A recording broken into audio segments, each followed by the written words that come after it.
Good morning. চলো সকালের ছোট্ট একটা ব্লগ। এই যে প্রতি বৃহস্পতিবারই চেষ্টা করি দেওয়ার। এই যে আমার পুজো হয়ে গেছে, অপেক্ষা করি কবে বৃহস্পতিবারটা আসবে।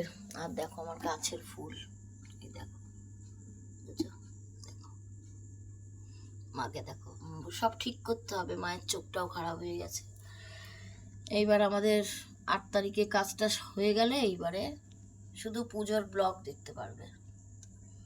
একটা বছর খুব কষ্টে কাটিয়েছি, সবার বাড়ি পুজো দেখছি, আমি করতে পারছি না। আমার কাছে সব থেকে বড় আফসোস, মানে নিত্য পুজোটা হচ্ছিল, যেটা বছরে বাৎসরিক পুজোগুলো করি, করতে পারছিলাম না।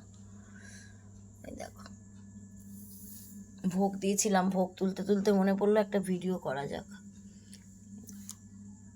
আর এই যে মা বসে আছেন, মা মনসা, আর অনেকটা দূরে বজরংবলী। চলো আর একটু দেখিয়ে দিই, আমার না দেখালেই নয় আমার পাপাকে। আমার চিকু পাপা রাগ করেছে, দেখো না চোখগুলো দেখো ছলছল করছে, দেখো মানে আমার অপেক্ষা করে কখন আমি ওকে তুলবো, নেবো কোলে। বেঁধে রেখেছি, না পালিয়ে যাচ্ছে আর বড্ড বিরক্ত করছে। এক্ষুনি খুলে দেবো, আমি ওকে বাঁধি না, খুব কম। আম্মা ছুঁই না, এসো, ঠান্ডায় বসে না বাবা, ওঠো ওঠো, আসো আসো আসো আসো আসো, তাড়াতাড়ি আসো, খাওয়াবো, আসো আসো। রাগ করে আছে। চলো টাটা।